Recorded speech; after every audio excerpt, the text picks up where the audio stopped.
ကျေးဇူးတော်ရှင်ဧကမဟာပန္တိတမိုးကုတ်ဆရာတော်ဘုရားကြီးအမရပူရမြို့မင်္ဂလာရိပ်သာဓမ္မယုံကြီးဘော်တွင်31ရက်12လ58ခုနှစ်၌ဟောကြားဆုံးမတော်မူအပ်သောတောတာပန်ဖြစ်ဖို့နှစ်ချက်တရားတော်ရဟန်းနှစ်ပါးတို့မျိုးပြညမ်းကြတော့သူတို့ကိုယ်တော်နဲ့သံဃာရိပုတ္တရာလည်းရဟန်းတာရှိသံဃာတိကလည်းရဟန်းတာရှိသံဃာတိကရဟန်းတာပြည့်များတယ်လေသံဃာရိပုတ္တရာမျိုးလိုက်သံဃာဘောဓဘာစပြီးကြတာပြီးကျန်းလို့ဘောဓဘာဆိုတာသမာဓိရှိမမှန်ကန်ကန်ဖြစ်ဖို့ရဘောဓဘာပြီးကျန်းလို့ရှိရင်ဘောဓဘာဖြစ်ဖို့ရသံဃာဘုံပါလို့ပါကလေးလို့ဆိုတော့သံဃာတိကမေးတာမေးတယ်နိုင်ငံရဲ့ကိုယ်ရတဲ့သံဃာတွေမှတ်ရမှာပြီးပြီးတော့မေးတယ်မှတ်ပါဒီကရဏကဖြစ်ပြီးကြတော့လာရတယ်အမေကရတဲ့ပုဂ္ဂိုလ်နိုင်ငံမှာသားတယ်လို့တတ္တကအဖြစ်ဟာဆေးရုံပြီးကြလာနေတယ်လို့သင်မှာဆိုရင်လည်းသံဃာရိပုတ္တရာလည်းအဖြစ်သေးမှာဒါကြောင့်သတ္တကံဒီကနေ့ရှင်ဘုရားဓမ္မရိပ်စမဒီကလေးဆိုပါတယ်အဲ့ဒီဓမ္မရိပ်ဖြစ်ခြင်းအကြောင်းကိုဒီတော့အာမင်းရှိပါလို့သင်္ကုတ္တိကမေးတော့ရှင်မရိပုတ္တရာကသတ္တကံဒီတဲ့ဓမ္မရိပ်ကတော့ဘွားတော့မှန်မှန်ကန်ကန်ဖြစ်ဖို့ရတော့ကိုယ်နဲ့လျှက်တတ်တဲ့တရားကိုနာမှုမိမိနဲ့လျှက်တတ်တဲ့တရားကိုနာမှုဒါကြောင့်အဲ့မှန်တတ်ကမိမိနဲ့လျှက်တတ်တဲ့တရားကိုနာမှုလျှက်တတ်ဆိုတာကတစ်ချို့စိတ်ရှိမှမဟုတ်ထိုက်တာရှိတယ်။တစ်ချို့ဝေဒနာရှိမှမဟုတ်ထိုက်တာရှိတယ်။တစ်ချို့ကရုပ်ရှိမှမဟုတ်ထိုက်တာရှိတယ်။ဒါကြောင့်ကိုယ်နဲ့လျှက်တတ်တဲ့တရားကိုနာမှုကသင်္နံပါတရားမှနာတယ်ကမဖြစ်ဘူးပဲ။ဒါကြောင့်အမှန်ကန်ဓမ္မရိပ်ဖြစ်ခြင်းလို့ရှိရင်သင်ရ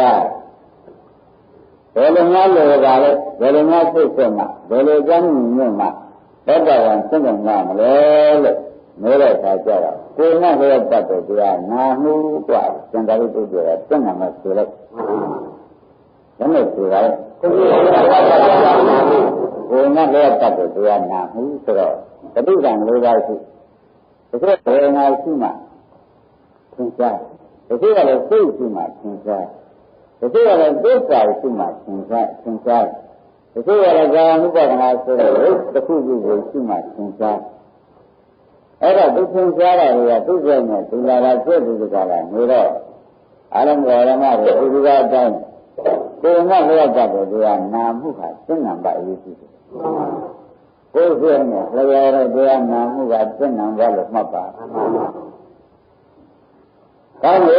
ဒါကြောင့်သူများတဲ့ဒီတစ်ပါးပဲလားတဲ့ဘုရားကသူကလည်းဆိုရင်ဒီတစ်ပါးတရားနာတာနဲ့ပဲသစ္စာပြီးရတော့မှလားလို့သင်္ကုတ္တိကလည်းဆက်မှုမပြီးသေးဘူးကွာတရားနာကိုယ်နဲ့ပြတ်တတ်တဲ့တရားနာရုံညှနေတယ်မပြီးဘူးယောနိကတတိကာရာဆိုတဲ့နှလုံးသွင်းမှန်မှုလေးတဲ့ဒုတိယဆက်ဆက်ပါဦး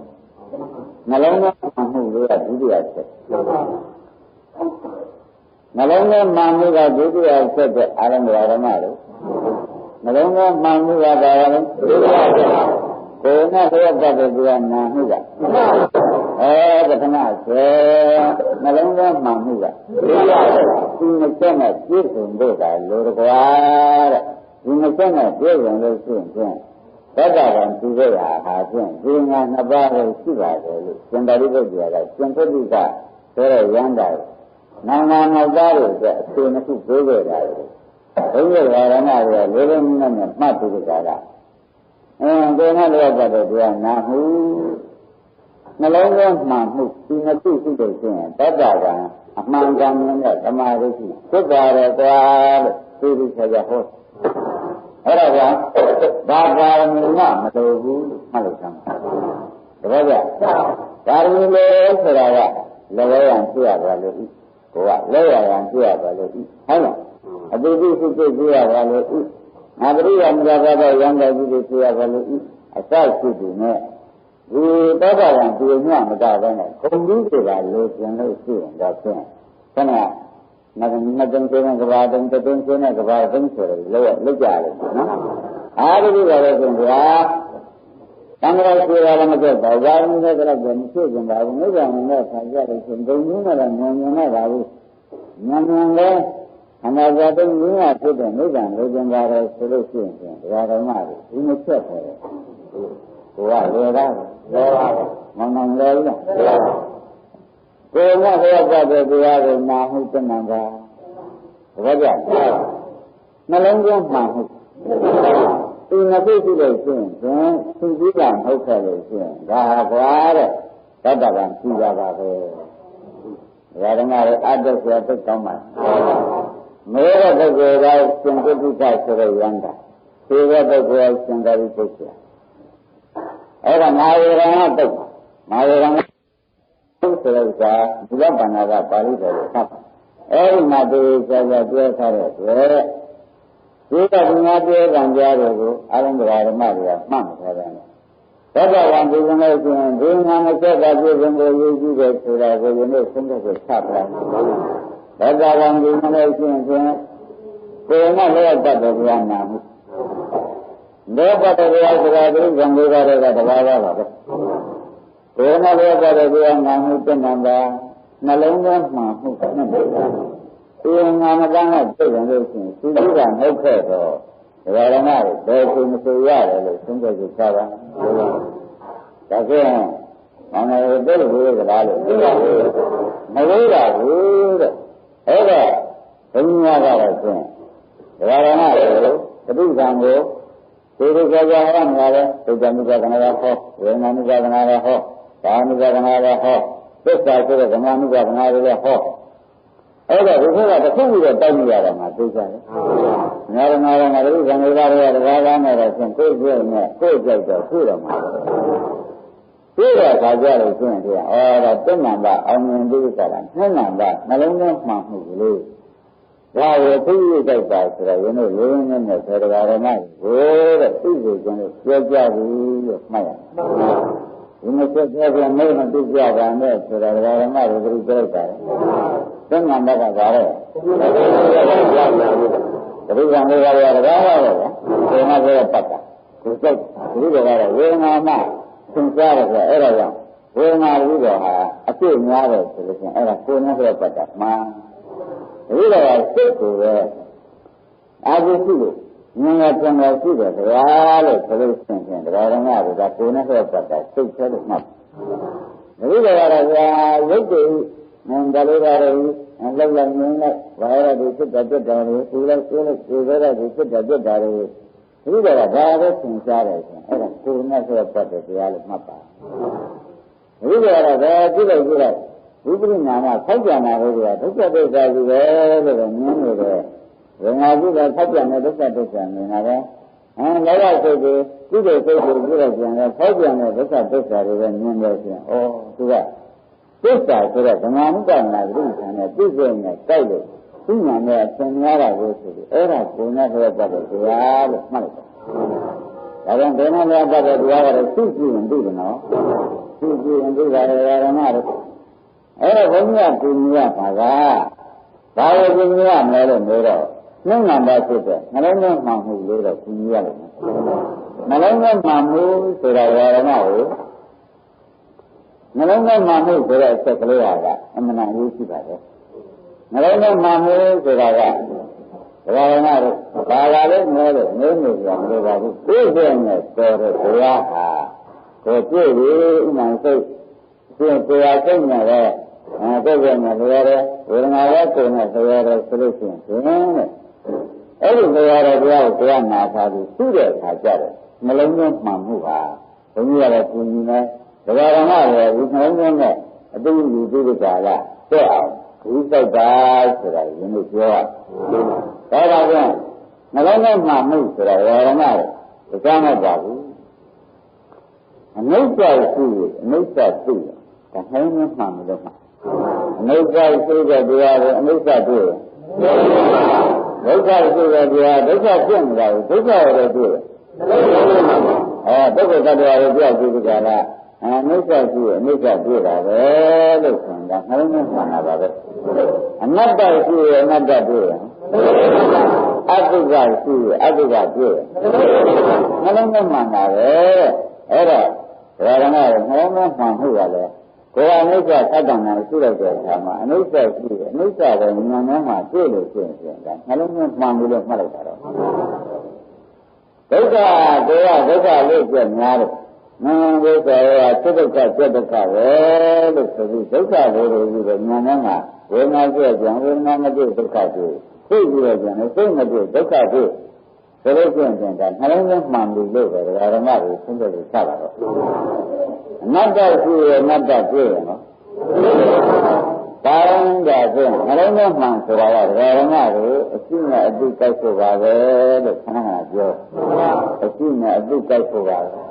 ဘယ်လိုပါလဲအရှိနဲ့အတိတ်ကိုက်ဖို့ပါပဲဆိုတာအရှိနဲ့အတိတ်ကိုက်သွားလို့ရှိရင်ခန္ဓာကိုယ်ကအနိစ္စရှိရအနိစ္စရှိရင်ကိုယ်ကကိုယ်ဆန္ဒနှလုံးသားမှန်လို့ကမှတ်ပြီးဒုက္ခရှိရဒုက္ခရှိရအနတ္တရှိရအနတ္တရှိရကိုယ်နဲ့ဘယ်ရတဲ့တရားကိုလည်းတွေ့ပြီးပြီ။ဒါကဝေဒနာမှရှိလို့ကောင်းတယ်။ဝေဒနာကဆောင်းရလို့ဆိုရင်ဝေဒနာကရင်ပေါ်တယ်။ဒါကြောင့်ဝေဒနာအဖြစ်ပြဆရာရဆိုတာငါကတွေ့တယ်လို့ဆိုလို့ရှိရင်ဒါကိုယ်နဲ့ဘယ်ရတဲ့တရားဖြစ်လို့ဒါကြောင့်အဲဒီဝေဒနာလေးတွေတက်ပြတ်မှုလေးကိုတက်ပြတ်တဲ့တရားမျိုးတက်ပြတ်တာလေးကြီးတွေ့နေလို့ရှိရင်ကိုယ်ကကိုယ်ဆန္ဒနှလုံးနဲ့မှန်ပြီ။ဒါပြန်အမှန်တစ်ချက်ပေါ့ဗျာ။အမှန်မကျတဲ့ဓမ္မတို့အဲ့တော့ဘာသာရမမလို့ကြောင်းကိုလေဒီသာရုပ်ကိုမြင်တဲ့ဖြင့်ခင်ဗျားတို့အခုတော့ကံကိုမြင်ကြတယ်မကြကြင်ပါဘူးဆိုတာဒါရှိမှလည်းမလို့ကျင်တော့ပါဘူးတရားရံလဲရံတူတူစုစုဝင်ပြီးကြတယ်မယူတော့ပါဘူးဆိုလို့ရှိရင်ဖြင့်ဓမ္မတို့အုံနဲ့နိဗ္ဗာန်ဝင်ကြပါဘူးနိဗ္ဗာန်ရောက်တဲ့အခါနိဗ္ဗာန်ကိုကြားလို့ရှိရင်တန်တိလက္ခဏာနိရောဓသစ္စာဆိုတဲ့နိဗ္ဗာန်မျိုးစုံတစ်ခုတည်းပဲဘယ်ရောက်တဲ့နိဗ္ဗာန်နဲ့ဘယ်ရောက်တဲ့နိဗ္ဗာန်လဲကိုကမျိုးချင်းရတာသင်္ခါရိပုဂ္ဂိုလ်ကျွန်တော်ဝင်ရတဲ့နိဗ္ဗာန်ကိုမျိုးချင်းပါပဲတဲ့ဘာနာတိစိတ်ပုဂ္ဂိုလ်တာဝကပါဏုဥစ္စာနဲ့တောက်ဆိုတဲ့တရားနာရင်းနဲ့ပြီးသွားတဲ့ပုဂ္ဂိုလ်တွေတောင်းတာပုဂ္ဂိုလ်တွေလူမျိုးတွေကိုဒီလိုပုဂ္ဂိုလ်ရတဲ့နိဗ္ဗာန်ကလည်းဘုရားနိဗ္ဗာန်နဲ့ဘုံဘုပိစ္ဆာကသိနေသိနေတယ်ဆိုတာကိုဓမ္မတွေကမမှန်ဘူးနိဗ္ဗာန်ကြတော့ကိုတခါတော့တန်ပြီးတဲ့ခဏတစ်ခုတည်းရှိပြီးကြတာနေတဲ့ဘယ်လိုရောက်တဲ့နိဗ္ဗာန်ကိုသူ့စားရလို့မထားပါဘူးတဲ့နိဗ္ဗာန်ဆိုတာခန္ဓာသာသုံးဉာဏ်ဉာဏ်တူတူကုလသာသုံးဉာဏ်ဉာဏ်ရောဒါကြောင့်ဉာဏ်ရတဲ့ခဏတစ်ခုရဲတဲ့တောင်းဆုံနေတယ်ဆိုတာဓမ္မတွေကမှတ်ထားလိုက်တော့တဲ့ဒီကားတော့ဆိုလို့ရှိရင်ခန္ဓာရှိလို့ဒုက္ခရှိလို့ပဲခန္ဓာရှိလို့ဒုက္ခရှိလို့ပဲမှတ်ပြီးကြတာဒီနှစ်ချက်ကိုပဲကိုယ်နဲ့တော့ပတ်တဲ့တရားကိုနာရပြီးပြီဆိုလို့ရှိရင်နှလုံးသားပါအောင်ပါဘူးဆိုတော့လို့ရှိရင်တဲ့ဒါကမှတော့အရင်ပြောတဲ့အတိုင်းမနာဆုံးညနေရမှာပဲညနေရတော့မနေ့ရမှာပဲကုလိကာကဇာမှတ်ရှင်နဲ့ဆိုတာနဲ့သိတဲ့ပြီးမှတ်လိုက်တာပေါ့ဘယ်ကြဒီလိုဆိုတော့ဝန်လေးပြအကြောင်းများရှိသေးတယ်တပည့်တော်ဘုရားတဲ့အတွက်ကြောင့်ဗာမယာထုတ်နေကြုံနဲ့မဲတဲ့ခါကြလို့ရှိရင်ဘုန်းကြီးပြောပြတရားမနာတဲ့လူမှာတော့ဖြင့်နှစ်ယောက်သေးပဲတရားမနာဘဲနဲ့မဖို့ရတယ်ရှိတယ်တဲ့ဘုရားကိုယ်ဆန္ဒမှပြည့်စုံတာဘုရားနဲ့ဘုရားဒီမြတ်တရားမနာဘဲနဲ့သူတို့တဲ့ဗံစပ်တယ်ကျန်တဲ့ပုဂ္ဂိုလ်ကိုပြည့်စုံဒီဘုရားဘုရားဘုရားကတပါးကျန်တဲ့ပုဂ္ဂိုလ်တွေသူတို့မှာဖြင့်တရားကနာမပဲရတယ်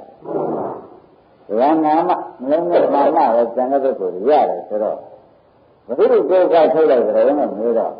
နှစ်ပင်ဆိုးနဲ့တပါးဆိုကျန်တဲ့ပုဂ္ဂိုလ်ကပါရမီစိတ်လာတာရမ်းတာဖြစ်ဖို့ပေါ့ဗျာနဲလားဘုရားကိုယ်ကဟောနေမမျိုးပေါ့နော်နှစ်ပင်ဆိုးနဲ့တပါးနဲ့တကားရောဥပဒနာတွေလိုက်အမျိုးမျိုးပုံပုံသားလူတွေလူတွေဒါမျိုးတွေဖြစ်လာလိုက်တာနှစ်ပင်ဆိုးနဲ့တပါးတုံးဆိုတော့ကိုယ်ကစိတ်တော့စိတ်တောင်မကူရလောက်အဲ့ဒီပုဂ္ဂိုလ်ဒီတောင်မှအတသိဆိုတဲ့ပုဂ္ဂိုလ်ကယောဂနာဘုဒ္ဓဘာဝစေတံအရိပတ္တာတဲ့ဆိုတဲ့အတိုင်းအာယုတ္တိကမြရတဲ့ဆိုတဲ့အတိုင်းတဲ့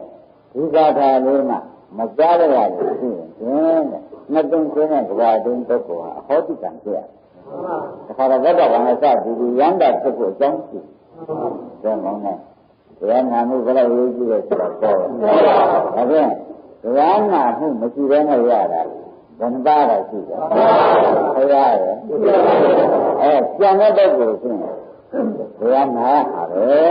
တဲ့ဒါကြောင့်တရားနာကိုယ်နဲ့လျက်တဲ့တရားနာမှုသင်္နံပတ်ဆိုတာရှင်တာဝိတ္တတရားကတရားနာဆွဲလာတော့ဒီဆက်ကြပြောရတာပဲနော်ဒါကြောင့်ရှင်တာဝိတ္တတရားကိုဝါရမတို့နှစ်သိန်းကျင်းတဲ့ကဘာသိန်းပါရမီဆိုပြီးတော့အတဝိဆိုတဲ့သင်္ကေတနာရည်ကအတဝိဆိုတဲ့ပုဂ္ဂိုလ်ကြွလာတဲ့အခါမှာသူကဒိဋ္ဌိအယူဝါဒနဲ့ပဲမောင်းနေရှိသေးတယ်နော်သူကလည်းဆန်းသွားတာပဲဒိဋ္ဌိဝါဒနဲ့ပဲဆန်းသွားတာပဲဆိုတော့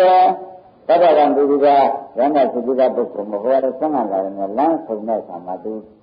သင်္ကြန်ဆရာကလည်းသင်္ကြန်တို့ဆရာဟောတဲ့တရားတရားများဟောပါလို့လုံးဆိုရေးဓမ္မသုတိပဘွားသူပြောတာနော်ရေးဓမ္မကျင်ယုံနာမဘုရားတို့သုတိပဘွားအကြောင်းကြောင့်ဖြစ်တာကြီးပဲဟောတယ်တော့ယုံကြည်အရှင်ဘုရားလာခြင်းဒီလိုကတန်တိုင်းရှိတဲ့ယုံနာတရားအကြောင်းတရားကြောင့်ဖြစ်တော့အကြောင်းဆိုရင်အကျိုးဆုံးမှာပဲဆိုပြီးခန္ဓာညာနဲ့ခန္ဓာညာနဲ့တော့နှစ်သိန်းကျင်းတဲ့ဇာတိကာလပတ်လုံးရှိရှိပြီးတော့ပါရမီကလည်းဖွင့်ပေးမှာလေလို့နေရတဲ့သက်တာကူအာယုတိကံတို့ညံ့ငါမပေါက်ပဲဖြစ်ပြီးကြတာနေတော့ဒီလိုရဲမှာဒီကဘာဒီကံဥစ္စာတဲ့အာယုတိနိစ္စမြရတော့ဆိုတဲ့အကြောင်းဧဝံဝါဒီနာသမနောဆိုတဲ့ဘာသာလေးကိုဒီလိုဆိုကြဟောလိုက်တဲ့အကြောင်းဖြစ်အကျိုးဖြစ်အကြောင်းဆုပ်အကျိုးဆုပ်ကိုဆိုတော့ဓမ္မတို့အရှင်းနဲ့အပြတ်ကိုသူဉာဏ်နဲ့ဆင်တော့အဲ့ဒီဖြစ်တဲ့ဉာဏ်နဲ့ဆင်ပြီးကြတာအဖြစ်ပြမောအဖြစ်ပြဆုံးကိုနာယမတ္တနဲ့ခန္ဓာဉာဏ်ဆွဲလိုက်တာဒီဉာဏ်တော့တော့ပါသဘောပါဒါကြောင့်တရားနာမှုနဲ့သူ့နှလုံးသွင်းမှမှုကောက်သွားရှင်းလားတရားနာမှုရဲ့တရားနာမှုရဲ့နှလုံးသွင်းမှမှုရဲ့ကောက်သွားတော့တဲ့အရှင်ဘုရားကြားနေတော့ဘုရားတပည့်တော်အရှင်ဘုရားကောင်းနေတော့ဘုရားတော်လုံးနေရတာဘယ်မှာရှိတယ်ဒါရင်တပည့်တော်နောက်ကလက်ဆက်ပါဆရာတဲ့တပည့်တော်မိတ်ဆွေပြောနေဘုရားသားတော်ရှိသေးတယ်ဆိုတော့ဓမ္မမောက္ကလံအလောင်းနဲ့တရားဒီကိုပြောကြကြတယ်ဆိုတာရှိသေးတာအဲ့ဒါကြောင့်သူမိတ်ဆွေသွားခေါ်ခြင်းတဲ့တဲ့သူဆက်ဆင်းလိုက်မသွားတာနမဆက်ဆင်းလိုက်သွားနော်ဒါတော့သူဆရာကြီးသုံးကြီးဆရာကြီးတွေရှိသေးတယ်ဒီအဲ့ဒီမှာရင်ပရိသတ်ဒီကလာနေတာသုံးကြီးဆရာကြီးတွေဆရာကြီးတွေလဲနေတယ်ဆရာကြီးတွေသွားဒီကလာခေါင်းမှာပဲသူဆရာကြီးတွေခေါ်ခြင်းတယ်သူဘုရားသွားတဲ့ခဏခဏအလောင်းတွေလည်းခေါ်ခြင်းတဲ့အတွက်တခါတော့ပန်သွားတယ်နော်တခါတော့လိုက်ပါနောက်ကျွန်တော်ကခေါ်လာတဲ့ခါတော့သူကဒီကံပြောပြန်တာပဲဒီမှာဝိသုဘဝါရဏကြီးအကြောင်းဆိုရင်အကြောင်းဆိုရင်ကျုပ်ဖြစ်တာပဲအကြောင်းဆိုရင်ကျုပ်ဖြစ်တာပဲဆိုတာကိုသူဟောလိုက်တဲ့အတွက်ဒီကလည်းဟုတ်ဒီပဲတရားနာရလို့သတ္တဗံဒီရနာပဲအဲ့ဒါဒီမှာလည်းကပ်တဲ့တရားဆိုတော့အကြောင်းဆိုရင်ကျုပ်ဖြစ်တယ်အကြောင်းဆိုရင်ကျုပ်ဖြစ်တယ်ဆိုတော့ဘယ်တရားနဲ့ဆိုတရားရဏကိုအဖြစ်နဲ့အပြည့်ကိုရှိတယ်ဆိုတာဒီလိုတည်းအဲ့ဒီအဖြစ်နဲ့အပြည့်နဲ့ညာနဲ့စိတ်စိတ်သွားရင်ဒါနှလုံးသွင်းခံရတာတပည့်ကြဒီပြန်ညာသွားလို့ရှိရင်နှလုံးသွင်းမှလို့ရှိရင်နာထားတဲ့တရားကလည်းဒီတိုင်းနှလုံးသွင်းတယ်လေဒီတိုင်းဆိုရင်စိတ်ဆင်းရဲတာကရှိပါတယ်တဲ့တရားဓမ္မနော်နာထားတဲ့တရားကလည်းဒီတိုင်းနဲ့နော်နာထားတဲ့တရားကလည်းစိတ်ပြတ်နာထားရတယ်ကိုယ်ဉာဏ်ထဲမှာတော့စိတ်ပြတ်တဲ့ရှိကြည့်တော့တွေ့လို့ရှိရင်ဒါသောတာပန်ကြီးမှာသိကြတယ်လို့သုံးတဲ့စိတ်ကဘာမှတန်ရမရှိဘူးဘောကြနာထားတဲ့တရားကလည်းမိစ္ဆာရတသင်္ခါရဆိုတော့ဘုရားတို့ဟောနေတော့သင်္ခါရတရားပြည့်ပြီဆိုတော့အကျဉ်းနဲ့ပြည့်တယ်မနေဘူးလားဒီကိုသိလိုက်တဲ့ဆိုရင်လည်းဒါလည်းပြည့်နာရင်လည်းဒီတရားကနာထားကိုသိလိုက်တဲ့အခါဒီတရားနဲ့တွေ့တယ်ဆိုရင်ကိုယ်ကကိုယ်ဆန္ဒသိချက်ပြီးပြီလားအောင်နာထားတဲ့တရားနဲ့ကိုယ်နှောင်းသွင်းလိုက်တယ်နဲ့စိုက်ထွက်သွားလို့ရှိရင်ဘာသာရင်းကမလိုပါဘူးဂုံကြီးနဲ့နိဗ္ဗာန်ကိုမြင်လို့ရှိရင်ဘာသာရင်းကမလိုပါဘူးဆိုတာကိုဘုရားကတဏှာကမှာခေါ်တော်မူတာတပည့်ကြသိသိတော်ဆိုတာမှလည်းဒီတိုင်းနဲ့ရှင်အနန္ဒဟောတယ်လေဒီတိုင်းနဲ့ဟောဒါကြောင့်ဓမ္မတို့ဒါဘုရားရဲ့ကျမ်းဂန်ကိုသိပြီးဘယ်လိုလဲပြောရတယ်သိပြီးကြတာနေတဲ့ဘုရားသိပြီးကြတာဘုရားထောက်ခံတဲ့ကျမ်းစာကိုသိပြီးကြတာနေတဲ့သိကြလို့ရှင်ဘာလို့မှရှိရလားလုံနေရတာတော့လုံနေတာပဲဒီဘဝမှာများစနေတာများဖြစ်လို့ရလားဆိုပြီး ကိုယ်ကံတွေကကိုယ်စားတာကိုယ်ကိုလည်းမကန့်ကွက်ပါခြင်းနဲ့ဆိုတာလေးနည်းနဲ့တားဘုရားတားတယ်တို့ကလည်းတားတဲ့ကိုယ်နဲ့ဆွေးနွေးနဲ့ဘုရားကလည်းပြောလိုက်ကြတော့မျိုးသက်ကြတော့ဒိဋ္ဌာတော့ဆိုအခုဆရာဘုန်းကြီးပြောတော့မလွယ်ဘူးသင်တယ်လို့ဆိုကြတယ်ကိုယ်ကိုဖြစ်တယ်မှန်တယ်တပည့်ကြကိုယ်ကိုပါကိုယ်ဖြစ်လို့ဆိုရင်တရားရတဲ့တားနဲ့ကိုကဒုက္ခကကိုယ်ကတားဒုက္ခတည်းရင်းတယ်အဲ့ဒါကြောင့်တရားရမတွေကိုလေတဲ့ဒီဒုက္ခကမှာပါတယ်ကိုယ်နဲ့ကိုယ်ကံရတာကိုယ်တားလို့ဆိုရင်တော့ဘုရားကတောင်းပြီးပေါ့ဗျာအခုဘုန်းကြီးပြောတော့တရားရတဲ့မူတဲ့အတိုင်းသင်္သာဝိဒုက္ခသင်္ကုတ္တကအမေးဆိုမှာပဲသေချာလုံလောက်နောက်ပေတဲ့ဘုရားမှာရှင်အနန္ဒဟောတာကလည်းဘုရားကထောက်ခံတဲ့ပြေးထားလို့သေချာလုံလောက်တဲ့အတွက်ကိုယ်ကံရကိုယ်ကြောက်ကိုယ်ကြောက်ပြီးကြလားကျေးဇူးနဲ့ကျေးဇူးလို့ရှင်းဓမ္မကိုရရမှာလေဘောကြဒါဖြင့်တာဝန်ကကိုယ်ရတယ်မှာတဲ့ဓမ္မတွေကဘယ်လိုလာတဲ့ကံဆိုတော့တာနဲ့မရနဲ့ရှင်းနေနေအရနဲ့ဝဲနဲ့အကြောင်းနဲ့တွေကတန်းတန်းမစမ်းနိုင်တာလည်းဒီဒီကြောရတာမျိုးဒီကတာဒီနေ့ဆဲနိုင်ပြီဒီအောင်လို့ရှိရင်တော့လောက်တော့လောက်ရပါပဲဖြစ်ဖို့ရလွယ်မလွယ်ပါမလားဆိုတဲ့ဝိသုဒ္ဓဆံလာခြင်းဘောကြဒီတော့ဒိဋ္ဌာရဲ့အကုသိုလ်တွေကများလိုက်တာနောက်ကနေတဲ့ဆင်းရဲတာမသိမှုတွေအုပ်ချုပ်ပြီးကြလားမသိလို့တွေပဲပုံနေကြတယ်ဆိုပြီးအဲ့ဒီပုဂ္ဂိုလ်စားမလားဘူးလာလို့ရှိရင်အဲ့ဒီဝိသုဒ္ဓဆံနဲ့ပုဂ္ဂိုလ်စားဆိုတာဒီနေ့ကပြောခဲ့ပါတယ်ဓမ္မတွေနိဗ္ဗာန်ဆိုတာဒီလိုကလာထားတာကကိုယ်ကိုယ်ရင်သိစ္စာကြည့်ကိုယ်ဟာကိုတားယူတာကိုယ်သိစ္စာကကိုတားတာဖြစ်လို့တော့ကြောင့်ဘုန်းကြီးတရားဓမ္မတွေဒီလိုပြင်မထားပါနဲ့ဆိုတာသူပြောလိုက်ဝိဝိသခြင်းကိုမျက်နာတဲ့အယူကြီးရဒါကတန်မြတ်မရှိပါနဲ့တဲ့တရားဓမ္မတွေဘယ်တော့ဆဲမှုလို့ဘယ်တော့ဆဲယူနေပြီးဒါပြင်ဒီသံဃာမြတ်တန်မရှိမိစ္ဆာမိစ္ဆာလို့ရှိမရှိရတရားဓမ္မတွေရတာပါပဲလို့ဆိုတော့လေဒီနေ့ရတဲ့ဒုစရပြောတယ်ဟုတ်လားအဲ့ဒါတို့ကငါတို့ကမသိဘူးငါတို့ကမှုပဲယူတယ်ဒါတွေအရေးကြီးနဲ့ဒါတွေဘာမှမဆိုင်ဘူးဒါတွေဘာမှမဆိုင်ဘူးစေရနာတရားမှုသားတို့ဘုရားရှင်ဒီတိုင်းနဲ့မှုနေကြတာပါပဲနောက်ပြီးအခုပြောတဲ့နှလုံးထဲမှန်ပြီးကြလားကိုယ်နဲ့လေရတဲ့တရားနှလုံးထဲမှန်မှုနဲ့ကျုံကြတော့ကိုဒီမှုတွေကျုံကြပြီးကြလားဒါတွေမနက်ဘုံညာနဲ့စိုက်ချလိုက်တာပါပဲဆိုတာဓမ္မတွေသင်စားတယ်။တဏှိအမှပညာတဏှိလုံးမူး။တဏှိလုံးမူးပြီးတော့ဒီကမှနောက်မှတဏှာရပုဂ္ဂိုလ်ကလည်းဘုရားအတန်တော်ဘုသမသရိယကံတကံမြူတေမသာရင်းနဲ့ဟောလိုက်တဲ့အခါကျတော့မုံစဘုရေမုံစပိဋကံမုံစအတိတ်ကံကိုရနဲ့အနာဂတ်မတွေရနဲ့သိက္ခာမျိုးကနဲ့တော့တခါရင်ကလေးမျိုးမှောင်လို့ကျမ်းပါဆိုတော့လေတခါတည်းရမ်းတာတတ္တဝနာမျိုးသက်ရမ်းတာဖြစ်တာပါပဲအဲ့တော့ကံကြီးဟုတ်တာတွေကိုခင်ဗျားတို့ကအလကားနေရင်အတွေးထုတ်ပြီးဒီကလာပုဂ္ဂိုလ်ကဆင့်နေကြတော့ပုဂ္ဂိုလ်ကကိုယ်သားတယ်ပုဂ္ဂိုလ်ကတရားကိုတမီးကသမီးရတယ်လို့ဟောတယ်တော့မောင်နေနဲ့မှတ်နေပါလိမ့်နိဝရဏတရားမဟုတ်ဘူးလားဘယ်လိုဟောတဲ့နိဝရဏတရားဆိုတာကသူများလောက်တဲ့နိဗ္ဗာန်လားလို့ပြောတဲ့အခါကိုယ့်ဟာကိုယ်တတ်ဆိုတဲ့နိဗ္ဗာန်။မောင်နေသူများလောက်တာလား။ဟုတ်ပါဘူး။ကိုယ့်ဟာကိုယ်တတ်ဆိုကိုယ်ကိုယ်လုံးကကိုယ်သိတဲ့။တပည့်ကြဥမာငါတရားဓမ္မတွေပေါ့လေ။ဒါကမရမကြသမီးကမရမကြလို့အမေလောက်တဲ့ပုဂ္ဂိုလ်ဖေးလောက်တဲ့ပုဂ္ဂိုလ်ကအဲ့ဒါပဲဟိုတရားမှုတွေကတော့အိတ်နေကြတာပဲ။ဒီနားမှာလည်းကားရတဲ့အိတ်နေသမီးရတယ်ကိုယ်ကကိုယ်လုံးကိုပြီးမျိုးကြတယ်တော့မတတ်နိုင်ဘူး။သူတို့ကလောက်တာလို့ဆိုလို့ရတယ်။ဒီလိုမျိုးကဒါလည်းအိမ်နေတယ်သမီးကလည်းအိမ်နေတယ်ကွာ။ကိုယ့်ဟာကိုအမေကတွင်းလုံးပုတ်ပြီးတကလားပုတ်ပုတ်ဆက်တန်ရရှင်းနေတာတော့ဒါဘယ်သူမှမတတ်နိုင်ဘူး။တပည့်ကြ။အဲ့ဒီတော့ဝါရမဝေဒင်းပါတဲ့ဥစ္စာလေးလေးနဲ့မှတ်ကြပါဆိုတာကိုမသက်သေးပြောတဲ့ဆိုမမပတ်လို့ကြရလည်းမရှိပါဘူးနော်။ဒီနာမကဘာပါလဲ။ဒီကနှစ်နာမကဘုရားပတ်တဲ့တရားနာထားတာနဲ့နာရတရားနဲ့ကိုရှုလိုက်တဲ့အခါမှာတစ်ခါတည်းပြတ်သွားလို့ဆိုရင်မောင်နှံပြီးတာသဘောကျ ဘာသာမျိုးလေးသေးတယ်လို့မျိုးလို့ဆိုသေးတယ်မလို့ဒီမစိတ်ပြည့်ကြတယ်ဓမ္မဒိဋ္ဌိဖြစ်ကြတာလေဆိုတော့ရှင်သာရိပုတ္တရာကသိလို့ဒီရဲ့ပုဂ္ဂိုလ်ကလည်းတရားနာမှုဆိုတာသူကိုယ်ရနာကိုသတ္တမပြီးတာဒီပြောတာဟုတ်လားအဲ့ဒီနာရတဲ့တုဒ္ဓအတတိဟောတဲ့ခန္ဓာထဲမှာနှလုံးသွင်းတာလေအဖြစ်ပြနဲ့မှတ်နေတာတတ်တော်ဘူး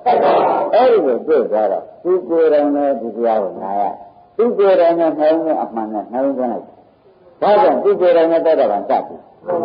သဘောကျပြောမှာဒါကြောင့်ဓမ္မတို့အမတန်မှလည်းကျမ်းကျမ်းကဘုရားရှင်ကရမေကြီးဟောတာကိုလည်းပြောပြန်သင်္ကာရိပုတ္တရာကိုယ်လေးကိုလည်းပြောပြန်ဘုရားရှင်ကရမေကြီးကလည်းကာရိပုတ္တရာမောက္ကလံတို့ဟာတော်မှာကွာတဲ့ဒီအတတိနဲ့မတွေ့နာနဲ့မတွေ့ကြသည်ရှိတော့နှစ်သိန်းချင်းနဲ့ကဘာတုံးကာလပတ်လုံးလည်းရံဖြစ်ဖို့သုတမ်းကြီးကလောက်ခဲ့တဲ့အလုပ်ကြီးဟောတိကံတောင်ပြရပါတယ်တရားမနာဘူးဆိုတော့ဘုရားကလည်းထပ်ပြန်ပြီးဒေသံပေးဘူးလားအဲ့ဒါကြောင့်ဘုန်းတော်ဓမ္မတွေသာသူမချက်အချင်းမတင်ကျမှတ်ဖို့ပါမတင်ကျမှတ်ဖို့ကလည်းပုဂ္ဂိုလ်တတ္တဝါဟာကိုယ်ကပြောမှုပြောထုံးတဲ့ဒါနအစသီလလည်းသမထဥပဒနာဆုံးလို့ဒီလိုကဆိုထားတယ်ဒါလည်းမဆိုပါဘူးသဘောကျဒါလည်းမဆိုပါဘူးဒါလည်းကသူကြီးကံကိုဆိုပါတယ်အခုနိဗ္ဗာန်ရတဲ့ဝိညာဉ်မဲ့ပုဂ္ဂိုလ်ကိုယ်ရကိုယ်ဆံကမပါဘူးတပည့်ကြ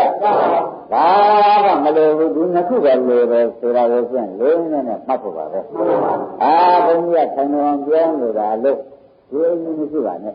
သေသေးချာချာရှင်သာရိပုတ္တရာနဲ့ရှင်သုတ္တရာမေးတဲ့အသေးအမေးကိုလည်းထိုက်တဲ့ပြန်၎င်းဘုရားကလည်းသာရိပုတ္တရာမောက္ကလံလို့တောင်းငါတရားမနာရလို့ရှိရင်နှစ်ပင်ကျင်းနဲ့ဘာသိရှိပြီးသားဟောဒီကံဖြစ်တယ်ငါလည်းဘုရားတရားဆက်တဲ့ဘုရားနှလုံးသွင်းမှမှုရှိလို့ရှိရင်ရပါတယ်ဆိုတဲ့အကြောင်းကိုဒီလိုကပါဠိတော်မှာသေချာချာသူလည်းဟောတော့ဘုရားကထောက်ခံပြီးသိပြီးထားတဲ့အတွက်တန်ရရှိကြမှာလို့ဒီကံရလို့လို့ဒါပေမဲ့ဓမ္မတို့ဘယ်နဲ့မှဘုန်းကြီးပြောတဲ့ချက်တွေကဓမ္မတို့ပေါ်၌အရေးကြီးငါတို့ကနေကဆံရတဲ့နေရာမကြဘူးမလာနဲ့ဘာမှသိချင်ဘူးတပည့်ကြငါတို့ကစာမကြဘူးဒါလည်းမလာခဲ့နဲ့မလာခဲ့နဲ့တဲ့ကဘုန်းကြီးရဲ့ဝိညာဉ်ဝိညာဉ်လည်းစိတ်ကိုနားလည်းရုပ်ကိုနားလည်းသစ္စာကိုနားလည်းတစ္ဆာတွေပါပဲနားလည်းကြတာစတတ်နေတာပဲတပည့်ကြနားလည်းကြတာဒါပါလို့အဲ့ဒါငါတို့ကစာမကြဘူးလို့ခင်ဗျားတို့ပြောတာကကိုယ်စာတတ်တာမှစာတတ်ထားတယ်လို့ကိုကမသိတယ်လို့တော့မရဘူးခင်ဗျားတို့အတင်းနဲ့စာကြည့်ကြားကြပြီးမျိုးမှစာတတ်လို့ရှင်းနေတော့ဆက်တယ်ဒီလိုမဟုတ်ပါဘူးတဲ့ဒီလိုမဟုတ်ပါဘူးဓမ္မတွေဒီလိုကြောက်ကြတာခန္ဓာထဲမှာတရားနာရဲကတရားနာရဆိုတာအဲ့ဒါသတ်ပါလားတရားနာရလို့ရှိရင်ကြာရောဒါဝိညာဉ်ကိုဒါဖြစ်ဖြစ်ပဲအဲ့ဒါစိတ်ပဲစိတ်ရတယ်ဘုရားရဆိုတော့ဖြစ်ပြမှာလမ်းဆုံးတာပဲဒုက္ခဒုက္ခဆိုတော့ခဏခဏဖောက်ပြန်ပြည့်စည်တာဆိုတာပဲရုပ်ဆိုရတဲ့ရုပ်ပတိကုပ္ပတိဆိုတဲ့အတိုင်းပြည့်စည်တာရုပ်ခေါ်တာပဲဆိုတော့ဒါတွေများလို့စတတ်နေတာတွေပေါ့ဗျာဘယ်မှာလဲသာသနိတိကာရနေတာသတ္တပိဒါဆိုရတဲ့ကိုယ့်အကိုမသိရဘူးမဟုတ်တတ်တာကစောက်မင်းတို့ဘယ်လိုဆိုစာစမ်းပါဆိုတော့ဩဃတာမပါတာနဲ့ခင်ဗျားတို့ကဘယ်လိုဆိုမဟုတ်ဘူးချင်းနေဖက်ကြတယ်ဘယ်လိုဩဃတာမပါတာနဲ့ဘယ်လိုဆိုကိုယ်လုံးစိတ်ပြင်းဘယ်မခိုးရဘူးလို့ဩဃတာဆိုတာခိုးရဘူးစံတိုင်းကခိုးရတာမှမဟုတ်သေးဘူးခိုးရတဲ့အခါကျတော့ဥပ္ပိသကြမှာခိုးတဲ့ဥစ္စာပဲဩဃတာမပါလို့ဘယ်လိုဆိုမဖြစ်ဘူးဆိုတော့မဖြစ်ဘူးယုံရတာဒါကလည်းသင်္ကြန်ကိုယ်မှာသေးကပြောထားတဲ့နားကိုပြောတယ်ကြောင့်သူကြီးမျိုးကသင်ကြားတယ်နဲ့လမ်းဆုံးနေမှာဆိုလို့အမြဲတမ်းပေါ်ပြီးပြောရတယ်ဆိုတာကိုလည်းသိချာမှတ်ပြောတယ်ကြောင့်လမ်းဆုံးမှာသိတဲ့ဆရာကောင်းနေလို့ပါရှင်းနော်အဲဒါဖြင့်ဘောရမတို့တတ္တကံသူခြင်းနဲ့ဂုံကြီးကံနဲ့နိဗ္ဗာန်မြင်ခြင်းတဲ့ဘယ်လိုကသိသူသံဃာတော်တို့မြင်တဲ့ဒုက္ခကသိမြင်တဲ့နိဗ္ဗာန်ကိုသာလို့ဆိုရင်အနာဘယ်မှာဖြစ်ပါလဲပါပါလို့ဒီနှစ်ခုဆိုရင်တရားရမသမာဓိဖြစ်တာသမာဓိမဲ့ကံဖြစ်ပြီးဆိုတော့သမာဓိသူတွေကံလို့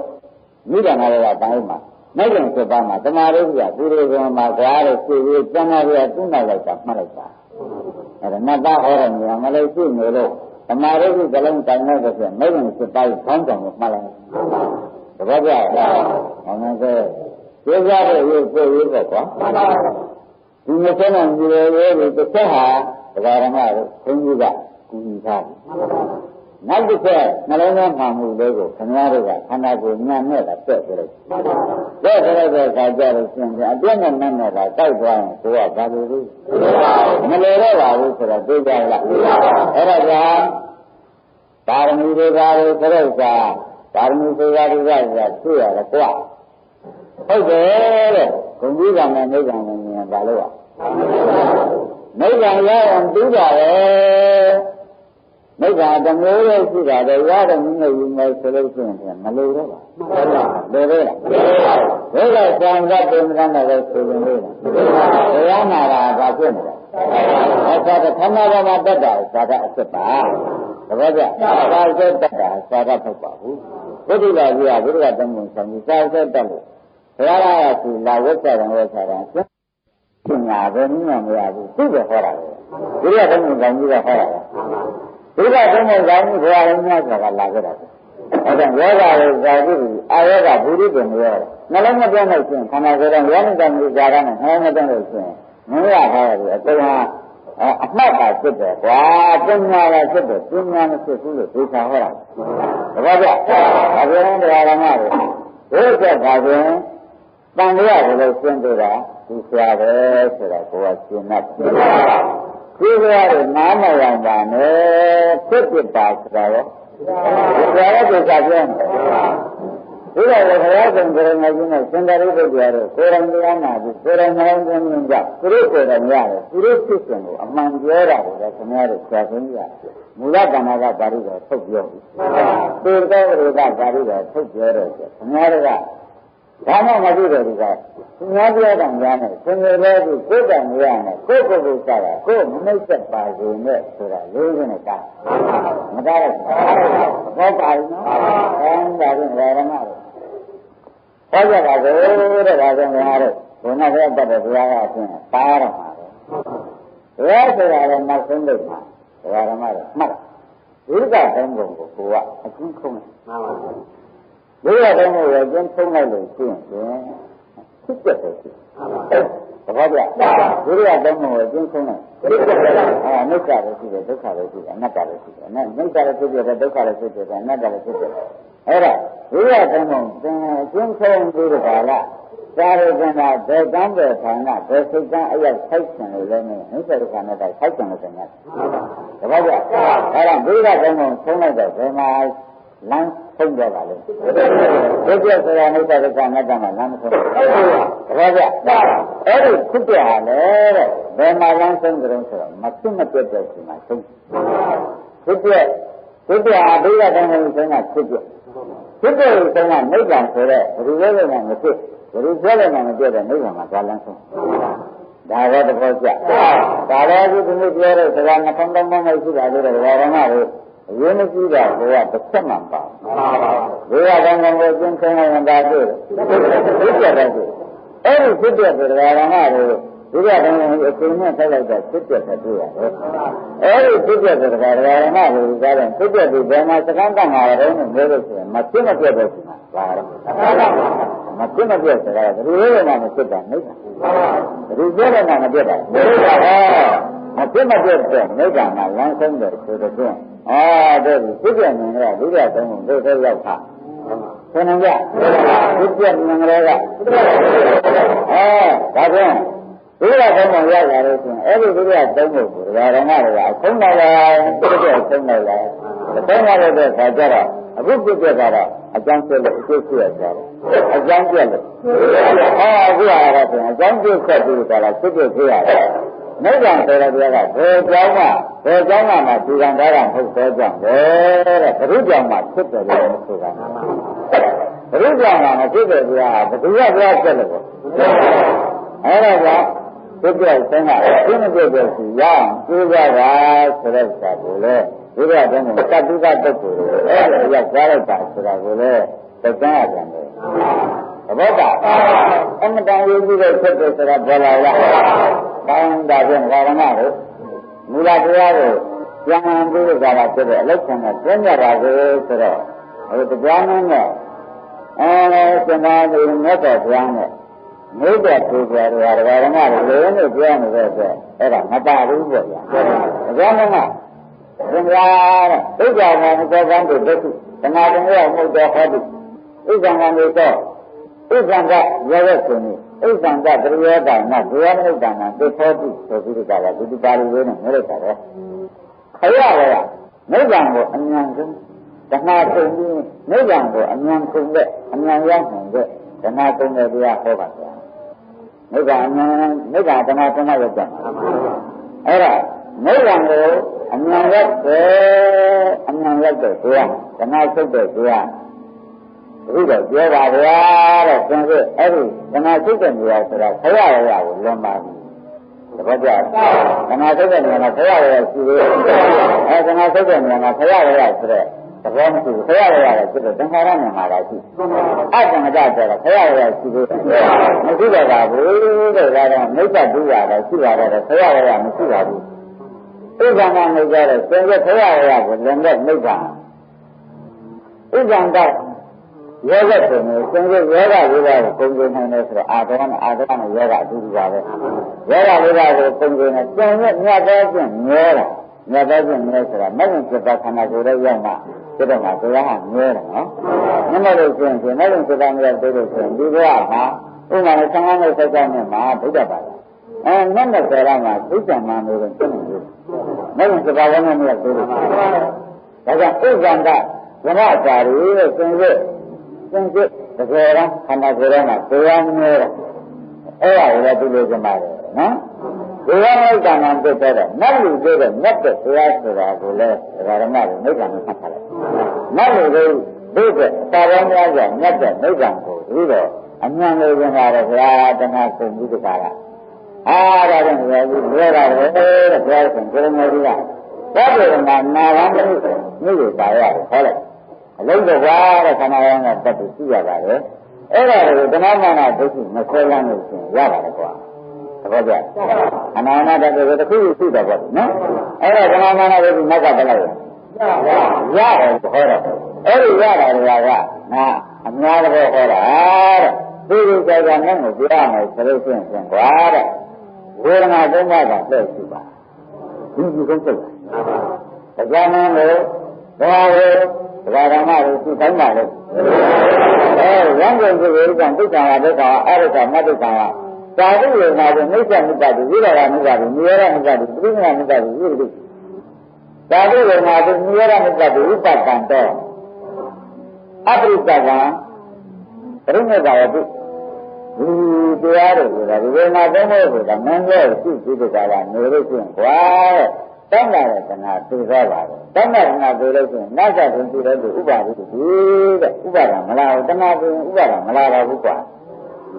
ဒါကြ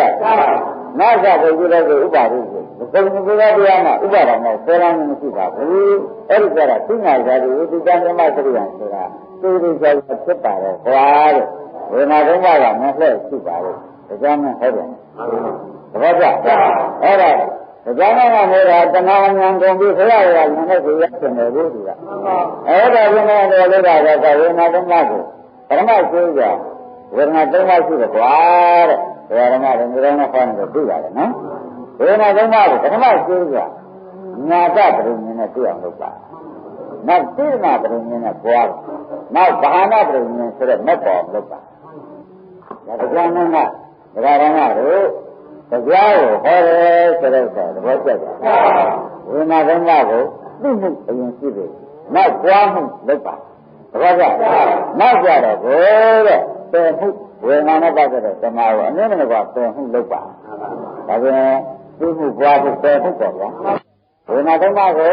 သိကြတာနဲ့သိကြတော့ပြန်ဒါလည်းရတယ်ဒုတိယမှုကတတိယမှုအဲဒီသုံးပါးနဲ့လုံးလို့ကျင့်ကွာတဲ့ဒုက္ခဝေဒနာဒုက္ခအရိက္ခမဒုက္ခတံပရိညာယသိကြတာတဲ့ပြိဿာနာတိနဲ့ရင်လောက်ပါတဲ့သဘောကျသိကြတန်ကြာပြီးကြလားသူ့ကိုရင်လောက်စမ်းပါရဝေဒနာသုံးပါးဆက်ချပြီးကြလားသူ့ကိုလည်းမစမ်းရတဲ့ နောက်ကြတဲ့အခါကျတော့ဖြစ်ရင်ဝါများတယ်လို့ဒုတိယလည်းပဲဆမ်းပါဝါများတယ်လို့လည်းမှတ်တာနဲ့နောက်တယ်ဟုတ်လို့ဖြစ်လာမှာပါပဲသဘောကျဒါဆိုရင်သိမှုပွားမှုတယ်ဟုတ်ပါဒါတခုကတခုခေါ်တယ်ဆိုတာမဟုတ်ဘူးလားဘုရားကတရားဟုတ်တရားရမကိုတရားကတခုဟောတာအဲ့ဒီတော့ဘုရားကတရားဟောတာကိုသင်္ကြန်ကြသိနေတော့ဘုရားတရားရမကိုစိတ်နာမှာကစပြောသိမှုကစပြောသိမှုကသိမှုပဲလို့တရားရမကိုဖတ်ကြသိမှုနဲ့ကြွားမှုနဲ့မရောသိမှုနဲ့ကြွားမှုနဲ့မရောဘူးသိမှုဆိုတာကတော့ဘဝဒုစမှာဒုစကဒုစမှာသမ်းပါရဲ့လို့ပြောလာတယ်။အော်ဒုက္ခဝေဒနာကိုသိရင်တော့ဒါသိမှု။ပြောတာလည်းပြောလာမှာနော်။ဆိုသမ်းပါကျင်းတာလေးတစ်ခုပြောလာ။ကိုယ်တဏ္ဍာမှာဒီခါကျဆင်းရတာလာမယ်ကိုက။ဒါကဒုက္ခဆမ်းတာဒါကဆမ်းတာဆင်းရဲတယ်တမျိုးဘောလုံးနေတဲ့အခါအဲ့တော့ဒီလာတော့စာပဲတဲ့သံဃာလာလာအော်ဒါဒုက္ခဝေဒနာပဲလို့သိတာဘယ်ကလဲသံဃာဆင်းရဲခြင်းတာလေးလားအဲ့ဒါကတော့ဟိုတဲ့ငါပြောတဲ့ကံကံကြီးဟောတာကသိမှုကိုဟောတာတဲ့ဝေဒနာသိမှုသဘောကျဒါကြောင့်သိမှုမှာရင်ဓမ္မတွေဒီနေ့ရတဲ့ခါပြောလို့ဒုက္ခဝေဒနာဆိုရင်ကိုယ်ပေါ်မှာလည်းဒုက္ခဆန်းတာလည်းမပေါ်ဘူး။ဝမ်းနဲ့မှဝမ်းနဲ့ဒုက္ခပဲ။ဒုက္ခကနှစ်နေရာပေါ်တယ်ဆိုတော့ပေါ်တဲ့နေရာတွေသိဆိုတော့ဒါဒုက္ခဒါကိုယ်ပေါ်မှာပေါ်တဲ့ဒုက္ခ။ဒါဝမ်းနဲ့မှပေါ်တဲ့ဒုက္ခ။ဒီလိုတော့သိကြည့်ကြပါ။ဒါပြည့်တာမဟုတ်သေးဘူး။ညာကသိမှုပဲရှိသေးတယ်။ဒါနဲ့ဒုက္ခရဲ့ပေါ်ရံတော့လေကိုယ်ပေါ်မှာလည်းဓမ္မရတုတ်တယ်ဆဲတယ်ကျင်းတယ်ဆိုတော့ကျင်းရလုံးမလားဘူး။အဲဒါကဒုက္ခဝေဒနာလည်းဖြစ်တယ်။ဝိညာဉ်ကမခံနိုင်တဲ့စိတ်ကလေးမလားဘူး။မခံနိုင်တဲ့ဝိညာဉ်နဲ့ဒုက္ခပေါ်တယ်လို့မှတ်လိုက်တာ။ဒါကြောင့်ဒုက္ခလည်းသင်မှုရဒုက္ခရဒုက္ခဆိုတဲ့ဓမ္မကိုသိတာတော့အမျိုးလုံးနဲ့ငါမတ္တဥပ္ပခာငါလည်းကြာရမမတ္တငါလည်းကြာရမမတ္တစိတ်ကလေးဝေဒနာလေးတွေပဲစိတ်နဲ့ဝေဒနာနဲ့ပြောရကြည့်အဲဒါနှခမ်းကမှငါမတ္တလို့အလျာတွေမှာကြာရမမတ္တစိတ်ဒါကိုယ်ရမှာလဲဒကာရမတွေဥပ္ပခာဘယ်လိုများပေါ်ပါလဲငဝန်းနဲ့မှာဆိုတဲ့အခါကျလို့ရှိရင်ဒကာရမတွေသင်္ကာကြည့်လေအာရုံနဲ့ပုဂ္ဂိုလ်တွေကိုအင်္ဂရိစီပြောလာတယ်အဲ့ဒါဥပ္ပခာပဲဒါကလည်းဘာနဲ့ပါလို့လဲမရှိမရှိပြောတာတပည့်ကရှိမရှိအိမ်မှာရှိတဲ့သူတွေလည်းရှိမရှိတာပြောကြည့်ဒါပါပါလေဥပ္ပခာပဲဆိုတာဒကာရမတွေရှိမရှိပြောတာဒီသားတဲ့ဆိုလို့ရှိရင်လေကျန်တဲ့ပြောတဲ့ဘောမျိုးမဟုတ်ဘူးတပည့်ကကျမ်းပြရပြောတဲ့ဘောလည်းမဟုတ်ဘူးမဟုတ်ပါဘူးလေဥစ္စာသူသိမရှိသေးသိကြတာတခုရှိတာအဲ့ဒါကြတော့ဘယ်နဲ့ဆိုပါအဲ့ဒီပြောတဲ့မျိုးလေဥပ္ပခာလည်းမှတ်တယ်ဆိုဝိညာဉ်နဲ့ဥပ္ပခာပေါ်တယ်ဆိုတာမသိကြဘူးလမ်းရတာကသင်္ကြန်တွေဓမ္မတွေသစ္စာနဲ့မြင်ရတဲ့မြင်ရတဲ့မှတ်တဲ့ဥပ္ပခာတွေဒါလည်းငါလည်းမသိဘူးဒုက္ခနဲ့မှတ်တယ်လေဥပ္ပခာကဖတ်လိုက်တယ်ဒီသူကမှလည်းဒီလိုပဲအင်းကြီးကလည်းကြောက်တာဟုတ်ပါဘူးဒီလိုပဲမြင်ရတဲ့စိတ်ကိုပြတ်သွားတာပဲလားဒါပြန်မြင်မယ်သိတယ်ဆိုတာမြင်ရမှတော့ဒုက္ခနဲ့မှတ်တယ်လို့ဥပ္ပခာကြီးမှတ်ထားတာဆိုတော့ဒီမှန်တာအတွက်အောက်ပြင်ပြီးလို့မှတ်တာဘာကြသိမှန်တာပါတယ်ဘယ်မှာကြရင်သိတာကိုသိလို့ကျင့်ညာတတ်တယ်နဲ့သဘောနဲ့အောက်မှာဘူးဘာကြတော်တော်တဲ့တရားဓမ္မတွေသိမှုပြီးတော့ဗါတဲ့ဘုရားကတရားဟောမယ်ဆိုတဲ့တရားဓမ္မတွေသိမှန်တတ်ခြင်းဘုန်းကြီးတို့ပြောလို့ပဲငါးတိုင်းလည်းသိပါဘူးကျမ်းတ်ပါလို့နော်တော်တော်တဲ့တရားဓမ္မတွေပွားမှုလို့လုပ်ကြပါညာတပရိဉ္ဇဉ်ကိုတိရမပရိဉ္ဇဉ်ဆိုတာကတော့ဟောတဲ့ဝေဒနာမတွေ့ရညာတပရိဉ္ဇဉ်ဝေဒနာတွေ့ရဘောရဆိုကြတာမတွေ့ရဘူးတဲ့ဘောရဆိုကြတာဘာလို့လဲမတွေ့ရဘူးဘောရဆိုတော့ဒါကလည်းမျိုးလုံးပြောနေတယ်မဂ္ဂင်၅ပါးဘောရဆိုတာဘာနဲ့ဘောရမဂ္ဂင်၅ပါးနဲ့ဘောရကိုယ်ရတယ်သံဃာတွေရင်းနေအဲ့တော့ဘောရဆိုနဲ့သိတဲ့ဆိုနဲ့တရားတွေမှတ်ပါဘောရဆိုနေတာလေဆိုလို့ရှိရင်ခဏကညာဘက်ကနေကိုတေချာရှင်းရှင်းပြောလို့ရှိရင်ဒကာရမတို့ ညာတဲ့ပရိညာဘာပါလို့လဲဆိုတော့ညာတဲ့ပရိညာခင်ဗျားတို့တရားနာလို့စက်တတ်တာလို့ဆိုလို့သိရှိတယ်တရားနာလို့စက်တတ်တာညာတဲ့ပရိညာနဲ့မှတ်လိုက်ဝါမှုလို့သူကြားလို့ဆိုရင်နှဲနဲ့မှန်တော့မယ်ဆိုတော့မှဝါမှုလို့ကဒါတော့ဒါပြန်သိမှုဒီတရားရမှာတော့တရားနာမှုပါတော့တရားနာလို့လည်းသိကြတာပေါ့ဗျာတရားမနာရင်သိတာဒါကြောင့်သိမှုလည်းနဲ့တရားနာမှုနဲ့ဖတ်ခဲ့ရပြီရှင်းမလားဒါမျိုးဒါတော့သိစက်တဲ့ကလာတော့ဘွားမှုအလုံးဆိုတော့ခဏဘွားကတန်ကဝေဒနာမတွေ့ဘွားတဲ့အခါကျတော့တစ်ခုကတစ်ခုဘွားတော့ပါဘူး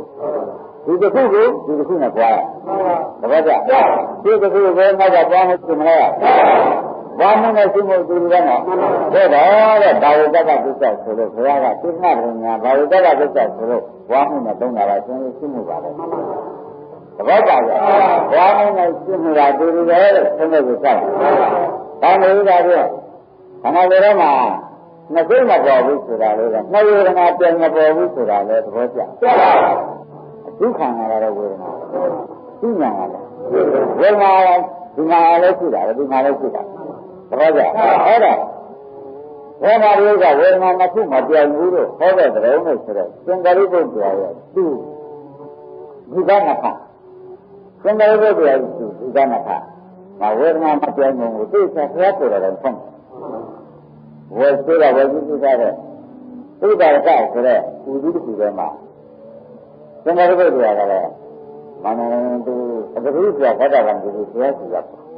ဘုရားကြီးအောင်ကြားတဲ့အခါကျတော့ဘုရားကအဲ့ဒီပူဇော်တဲ့နေ့တော့ဧကတော်ဆိုပြီးဒီကာလဘုရားမျိုးကဒီကသင်္ကာရိပုတ္တရာနောက်ကဆိုဓမ္မဝတ်ဆိုပြီးယက္ခရိခာပြီးဒီကာလနောက်ကဒီကမခဆိုတဲ့ပုဂ္ဂိုလ်ကသင်္ကာရိပုတ္တရာသူ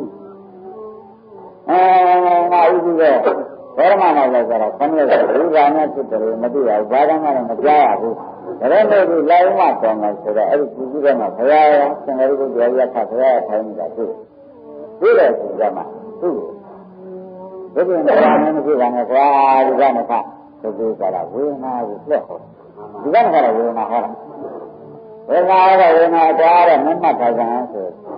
ဒီကမှာအစုကံဝေဒနာရှိနေလို့ရှိရင်သူ့နာဝေဒနာမပေါ်ဘူးတပတ်ကျတော့အစုကံဝေဒနာထုတ်သွားရင်တော့သူ့နာဝေဒနာပေါ်တော့တပတ်ကျအစုကံဝေဒနာမထုတ်သေးရင်ဝေဒနာပေါ်ဝေဒနာတစ်ခုတစ်ခုကဒုက္ခပေါ်ဒုက္ခမပေါ်ဘူးကွာဒုက္ခပေါ်ဒုက္ခမပေါ်ဘူးကွာတပည့်ကြအဲ့ဒါရာရမတို့ဒီကဒုက္ခပေါ်နေတယ်ဒီကဒုက္ခကိုသိရမှာကျင့်နေတာဒုက္ခဒုက္ခကျင့်နေတယ်နောက်ဆိုတာဒုက္ခကိုမှတ်ပါမှတ်ကောင်းမှတ်ပါနော်အဲ့ဒါဒီကဒုက္ခကိုလည်းသိရတာနဲ့ဆိုတော့ဒုက္ခနဲ့ဒုက္ခပြန်ပေါ်နေမှာမပေါ်နိုင်တာကိုလည်းဒီကမကသိချာပြရတာဟောတပည့်ကြနောက်ကြတော့ဘာမှမကသိပြီးဘုန်းကြီးရှင်းပြတာအဲ့ဒီကတော့ဟောနေရမှတန်ဝေဒနာတွေသိပြီးကြတာနဲ့သိပါကွာဘုန်းရတဲ့ဆင်ကြတော့ဝေဒနာမတွေ့ဘူးနဲ့ကွာဝေဒနာမတွေ့ဘူးနဲ့အရရဆိုတော့သိပြတွေ့တယ်ဘုန်းရတဲ့ဆင်ကြတွေ့ရအပြတ်တွေ့ရမယ်နော်ဘာကြောင့်လဲဆိုတော့ဒီကဒုက္ခဆိုတော့ဒီကရှိတာကဒုက္ခဖြစ်နေတော့ဒုက္ခနဲ့ဒုက္ခပြန်နေတယ်ဒါတစ်ခုဖြစ်နေတာတစ်ခုပြရမယ်ဆိုတော့ဒီတစ်ခုကခရရဖြစ်ရမယ်ဟုတ်လားဒါခရရမြင်တယ်တရားဖြစ်ရသဘောပါလားဒါပြန်ဒီကခရရနောက်ကဖက်ကခရရမြင်နေညာဆိုတော့မကဖြစ်ဘူးလားသဘောပါကြအဲ့ဒီတော့ဝေဒနာမပြန်ညာရဲသူကြဒါပြန်ပွားများတဲ့ဆိုဝေဒနာမတွေ့ဘူးလေလို့သိနေဆုံးလို့စတယ်ပွားများတဲ့ဆိုမှာဒါတွေ့ရခရရပြရမှာခရကံနာရရပြတ်တာစကားလို့ဝါစာကိစ္စပြအောင်လုပ်နေတာကြောက်ပြီးသားကိုသိရကြောက်ပြီးလို့သိရကြောက်ပြီးလို့သိရသဘောကျဒါမျိုးပြောတဲ့ဓမ္မတွေကံနာမှာဒီလိုတဲ့အသိဒီကားလို့ဆိုရင်ဝေဒနာတွေ့တာကဝေဒနာလေးပြက်ပြက်မှုကိုတွေ့တာပြက်ပြက်မှုကိုတွေ့တယ်ဆိုဒီကပြက်ပြက်မှုဒီကသိရှိဘောကြဒီလိုငါပါနောက်ပိုင်းကဒါနဲ့ဒီမန္တာတို့နေတော့သူ့ကိုနမတမေကံဘာလဲဝေဒနာသိတာကဘာသိတာလဲ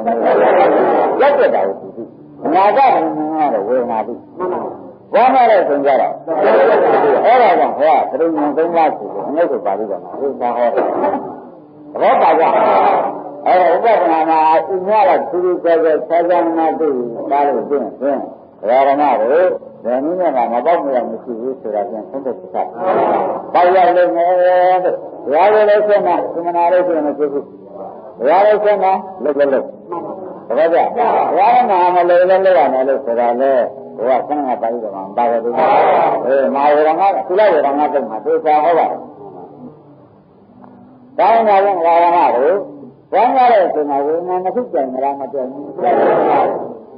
ဒါနဲ့တူကားလို့ဆိုရင်ကြောင်းနေပါတော့ဆိုတော့အပြည့်နဲ့နဲ့ကကြောင်းတပည့်ကြအပြည့်နဲ့နဲ့ကဒီအပြည့်ဆိုတာလည်းပြည့်ဆဲမတွေ့ဘူးနော်ပြည့်ပြီးနဲ့နဲ့သွားပြီဘာနဲ့သွားတွေ့တာပြည့်ပြီးနဲ့နဲ့သွားတွေ့တော့ခါကြလို့ရှင်းဖြင့်ဒကာဓမ္မတို့ပြည့်ပြီးကဒီနိစ္စဆိုတော့ဟုတ်တာဒုက္ခဆိုအနတ္တအားဒါဖြင့်ဒကာဓမ္မတို့နှလုံးထဲမှာဒီကအခုနှလုံးနဲ့နှလုံးနဲ့ဘာနှလုံးနဲ့တပည့်ကြမဟုတ်ငါပါပါလေနှလုံးနဲ့လေဒီနှလုံးကြောက်တာအပြည့်ရှိတယ်အပြည့်ကနှလုံးသွင်းအပြည့်ရှိတယ်အပြည့်ကနှလုံးသွင်းနှလုံးနဲ့မှာမှန်တရားဓမ္မတို့ဘယ်ကဝေဒနာဝေဒဟောတာလဲငါကလည်းနာဟောတာလေဝေဒနာရှိမှန်းလည်းဆင်ရတယ်ရှိတယ်နှလုံးကြောက်တဲ့ခါကျတော့ကိုဝေဒနာတို့အပြည့်နဲ့မှန်တယ်လေအပြည့်ရှိတယ်အပြည့်ရှိနေသွားပြီးတိုက်လိုက်တဲ့ခါကြလို့ရှိနေတာတတ်တာကသိရမယ်ဆိုတော့ဘာမှညှင်းနေကုန်မလို့တော့လေသေးရအမှန်ဘုရားများလို့ဓမ္မတို့အမှန်ဘုရားများလို့ဆိုတော့ဇာတင်လေးလေးနဲ့နဲ့မှတ်သားလို့ဟုတ်ပါဘူးတပည့်ကြဒါတော့လည်းဒီမကရုံနဲ့ဆိုရင်ဘွားမဲ့ရမယ်ဆိုတော့ဖြင့်ဓမ္မတို့အပြည့်နဲ့နဲ့တောင်းအောင်ဆက်လုပ်နေတာဝေနာဘုရားကပြန်အပြည့်တွေမပြဘူးအပြည့်တွေပြတယ်ကြတယ်ဒါရမတို့ကဒီကနှလုံးသွင်းကလည်းအပြည့်တွေတော့သူ့ကြည့်သေးတာမှန်ပါဘူးတပည့်ကြဘယ်လိုလဲအပြည့်တွေလည်းဓမ္မတွေသူ့ကလည်းပြောလိုက်တဲ့ခါကြလို့ရှင်းရင်အပြည့်မဲ့တို့ဘုရားလည်းဆံတာအဲ့ဒါနှလုံးသွင်းတယ်မှန်လို့အပြည့်ရှိတယ်အပြည့်ရှိအပြည့်ရှိနေအပြည့်ရှိအသွားတိုက်မတိုက်ဘူးလားဒါလည်းဒါကနဲ့ဆိုကြတာဟာဒါကဘုရားနာလို့လည်းဝေဒနာမှန်းသိကြပြီဟုတ်လားဘုရားနာလို့လည်းဝေဒနာမှန်းသိကြပြီကိုယ်လည်းဝေဒနာနဲ့ဝေဒနာတွေ့ဖြစ်နေတယ်လေရထားပါတော့ဝေရပုဂ္ဂိုလ်နော်ဒါကမလုံးနဲ့ကဒါဖြင့်ဒကာဓမ္မတို့ဘုရားနာမှုကိုယ်နဲ့လည်းပတ်တယ်ဘုရားလည်းနာမှုနှလုံးသွင်းကလည်းပြည့်စုံတယ်ပြည့်စုံမှုဆိုလို့ရှိရင်ဒီဘက်ကိုကြည့်ရမယ်ကွာဘုရားတပည့်ကြကြည့်ရမယ်ဘောပါကြဘာမလို့ဒါဖြင့်ဓမ္မတို့ကြားနာမှုမပွားများရမယ်ဆိုတော့ဆိုတော့မဟုတ်ဘူး။ဘာမှမပွားများလိုက်တဲ့ခါကျတော့ဝေဒနာဒုက္ခရပြည့်နေကြလားအပြည့်တွေပဲပြည့်။အပြည့်တွေပြည့်နေလို့ရှိရင်ဓမ္မတို့ရိုးရိုးပြောကြတာလို့ဆိုအပြည့်ပြည့်လို့ရှိရင်ဉာဏ်သုံးဉာဏ်တစ်ခါတော့ဝင်လာနော်။အပြည့်ပြည့်လို့ရှိရင်သမထနာဉာဏ်နဲ့ဝင်လာတယ်ဥဒေဝဉာဏ်နဲ့ဝင်လာတယ်ဘုံဉာဏ်နဲ့အပြည့်အစုံပဲဘုံဉာဏ်နဲ့ဝင်တယ်။ဒါကြောင့်အဲ့ဒီသုံးခုကိုပေါင်းပြီးတော့လားဘုရားကအနတ္တလက္ခဏာပုဂ္ဂိုလ်ကြတော့ဘာရမရှိသေးနဲ့အဲ့ဒါရသတိတိုင်းဉာဏ်ရတာပါပဲ။တပည့်ကြအပြည့်နဲ့နဲ့တွေ့လို့ကျင်ဉာဏ်ရရသတိတိုင်းအဲ့ဒီဉာဏ်ကိုကြားလာလို့ကျင်ရသတိတိုင်းဉာဏ်ငါကြားနိုင်လို့ရှိရင်မင်းတို့ဒီဆန်းကိုခွဲကြံလို့ကျင်ကွာတဲ့သမဂ္ဂနာဉာဏ်ဆိုလည်းရှိရောကွာဥရိယဉာဏ်ဆိုတော့သင်္ဃဉာဏ်ဆိုတာသင်္ဃဉာဏ်နဲ့စံတာတွေပုံဝင်လာတယ်ဆိုရင်အဲ့ဒီသုံးခုကိုပေါင်းတော်လို့ရှိရင်ယထာဝိတ္တဉာဏ်လို့ခေါ်လိုက်ပြောမလားဉာဏ်သုံးခုပေါင်းခေါ်လိုက်တော့ဗါတယ်သမဂ္ဂနာဉာဏ်ဥရိယဉာဏ်သင်္ဃဉာဏ်ကိုပေါင်းခေါ်တယ်အဲ့ဒါကဘုရားကဒီယထာဝိတ္တဉာဏ်กว่าတယ်အပြည့်သမဂ္ဂနာဉာဏ်ဆိုတာလည်းအပြည့်သုံးတတ်တာပဲအဲ့ဒီဘုရားဆိုတာကရှင်းတဲ့ဆိုတာလည်းဒါပဲကွာနောက်ဆုံးလို့ကျွန်တော်ကြားတာအပြည့်အစုံမြင်ပါတယ်ဆိုတာမှသိပြီးဆက်ကြမှန်တာတဲ့မှန်တရားတပည့်ကြအဲ့ဒါကြောင့်ဒီကဒီဉာဏ်ကိုပေါင်းခေါ်ရင်မနဲ့ဆက်ခေါ်သမဂ္ဂနာဥဒိယပြသင်္ခါလို့ခေါ်ဆက်ခေါ်ရင်ဘာမှမကြောက်ခေါ်လိုက်တဲ့ပေါင်းခေါ်လို့ဆိုရင်ခင်ဗျားတို့ကတော့အပြည့်မြင်လို့ဆိုရင်ရတဲ့စကားနဲ့တလုံးနဲ့မှတ်လိုက်လို့ပြီးတာပါပဲတပည့်ကြပေါင်းမှန်တဲ့စိတ်ဓာတ်ကတော့မထူးပါဘူး ပြမလားဒါဒါဖြင့်ဓမ္မတို့ဒီလိုပြည့်စုံနေရတာမျိုးဒီကစားတာဓမ္မတွေသုဒ္ဓမှာမများဘူးဒီကသုဒ္ဓမှာကလေးမျိုးမပွားမှာကိုဒီမှာကလေးမျိုးတော့ပွားမှုများများလောက်ရမယ်ဆိုတော့လောက်တာတော့ကျန်ကိုကစကားလိုက်ဆက်လို့ရပါမလားဘာမှရမယ်ဒီဘာလို့တတ်တာသက်သာကိုအဲ့ဒီပွားများရဲ့ခါကျတော့ဓမ္မတွေကြားတဲ့ဆိုလို့ရှိရင်ဒီဟာကြီးကိုအပြည့်ကြည့်နေရတော့အိမ်ကျမသားတွေဆန်းတော့မသိချင်ဘူးဒီမှာတော့ပြည့်ကြည့်နေရတော့သိချင်တယ်မကြည့်ကြတော့ဘုန်းကြီးကပြောတာနိဗ္ဗာန်ကညာလို့ပြောတယ်မကြည့်ကြအောင်လာတာကနိဗ္ဗာန်ကညာတဲ့မှာဓမ္မတို့အာရုံမရတော့ဘုရားတာဘယ်မှာပြီးတော့တရားမရှိဘူးလားအာရုံမရှိဘူးနိဗ္ဗာန်ကတခါတော့ဒီဆန်းတခါတော့သုံးညာပါတာပဲတဲ့ကဘာမှသိတာမှန်ပါဘူးဘုရားဟုတ်တယ်ဟိုစင်တော်လေးကဘယ်လိုဉာဏ်ကြောင်းမှန်းတာလဲနိဗ္ဗာန်ကတော့ဝင်လာတာပဲတော့ဒါကြဒါရင်လည်းအရုံးမိဂနာနဲ့မိဂနာကပုံမှန်ပါတယ်လို့မှတ်လိုက်ဒါကြောင့်ဒီပြမြင်ဖြစ်တဲ့မင်းဆိုဘုန်းကြီးကသုံးကြတယ်ဆိုတာကတရားတော်နဲ့ဆိုင်သုံးတယ်လားဒါကြဘယ်ညာနေမပြောရဘူးဒါကြောင့်ပြောတယ်ဆိုသူကရတဲ့ဉာဏ်နဲ့သုံးညာမလားဘူးမိဂနာဉာဏ်နဲ့ဒီနေ့ကသုံးညာဖြစ်သေးဘူးလားဒါကြဒါရင်ဒါဖြင့်ဓမ္မတွေအပြည့်နဲ့နဲ့ဖြင့်တိုက်ဆက်တက်ဖို့ကြားတာဖြင့်ဒါဘာလို့လဲဒုက္ခအလုတ်ပဲဆိုတာချင်းရှင်းနေမသားဘူးလားဒါမျိုးတဲ့ကလည်းမုန်းတယ်နဲ့ဆရာဘုန်းကြီးကဟိုးခင်ဗျားတို့ပြက်ကလေးမုန်းနေခင်ဗျားတို့ဓမ္မတို့သူများခင်ဗျားတို့ပြက်ကလေးမုန်းနေခင်ဗျားတို့ဓမ္မတို့သူများတို့သူမုန်းတယ်လို့လည်းခင်ဗျားတို့မတူဘူးဒီခန္ဓာကပြမှာပဲမုန်းတယ်ပြမှာပါငါလည်းတော့ကမုန်းတဲ့ပုဂ္ဂိုလ်လည်းပြတယ်ကဒါလည်းဓမ္မတွေမုန်းတဲ့သူစုသူကကနေရတဲ့ချိန်တော့ပါတယ်ဒီကမုန်းတဲ့သူကအလုံးလုံးတဲ့ပုဂ္ဂိုလ်ကမကြည့်ရင်ဘူးဆိုချပြီးဘယ်မှာအနာဂတ်ဥပဒေရဲ့ဓမ္မပြန်စရတယ်ဘယ်လိုလဲညာစဒါတော့အလုံးလုံးတဲ့ပုဂ္ဂိုလ်များဖြင့်ပြန်စရတယ်ဆိုနေကြခင်ဗျားတို့တစ်ခါတည်းနဲ့ပြရမှာနှစ်ခါတည်းနဲ့ပြန်ဓမ္မမခံမှာနဲ့မုန်းနေနဲ့ပဲစိတ်ကနဲ့ပဲသိတယ်ရှိပြက်ခဲလို့နော်မောင်းနေမှာလည်းမှာပါလို့ဒီသက်ပြင်းနေတဲ့ရှိနေဉာဏ်တက်တယ်မုန်းတာကိုကိုယ်ကတော့မှန်ပါဘူးဘာကြဉာဏ်တက်တယ်မုန်းတာကိုတကယ်ကမုန်းတာနဲ့ပဲပြင်းလာပြီးပြုလာပြီးဆိုသက်တက်ရတယ်လည်းဝင်လာလို့ဆိုရင်ဉာဏ်ပြန်ကြပြီသမထကပြန်ရောက်တယ်ဒါကလည်းဉာဏ်ပြန်ဆင်းတယ်မနာဘူးလားအမှန်တန်နာရပါတယ်တဲ့အဲ့ဒါကပြန်ပြီးတာလားမဆင်းပါနဲ့ဆိုရလေအလုံးလုံးတဲ့ပုဂ္ဂိုလ်တွေနဲ့သူသာမှာရတပတ်ပါကြ။ဒါကြောင့်မုန်းရတဲ့သူရှိနေတော့ဘယ်မုန်းတဲ့တွေကလည်းဓမ္မတို့လွတ်တင်တာဘူးလွတ်တင်တာလို့ဆိုတော့ကမောင်နှမစဉ်းစားကြည့်တာဘာမှလွတ်တင်တာတော့ဆိုတော့ဘာမှလွတ်တင်တာဆိုတော့ဒီကလေးကမုန်းတဲ့သူဝင်တော့ဉာဏ်ကလည်းဆိုရအောင်မုန်းတာလည်းပြောမုန်းစိတ္တကမြတ်တာညာဆိုတော့ဉာဏ်ကလည်းတက်မှာဆိုဒီလိုမလားဘူး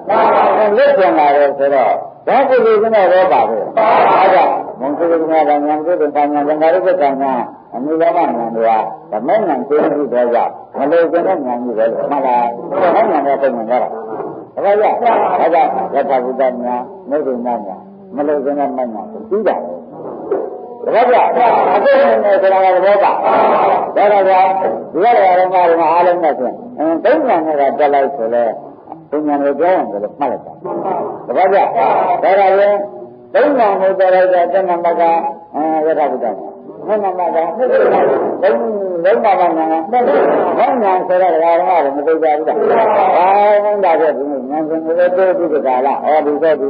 ဝင်နေဆိုတာကိုလည်းသိသွားတော့ဒီကနေ့နဲ့ဆိုဒီဉာဏ်သုံးဉာဏ်နဲ့ကလုံးဒါကြောင့်ဘာများမယ်ဆိုတော့ညီရာဓမ္မတွေဘာမှဒီလိုသိစ္စာဒီလိုရှင်းတည်မှုသိစ္စာဆိုတာမလားတည်မှုသိစ္စာဆိုတာကမနေ့ကပြောခဲ့ဓမ္မတွေခန္ဓာကိုဥပဒနာဉာဏ်ကိုပြီးတော့နိုင်မှာမလားလို့ဆိုရတ္တပဒဉာဏ်နဲ့သိက္ခာဉာဏ်တို့ဟာခန္ဓာဆုံးကို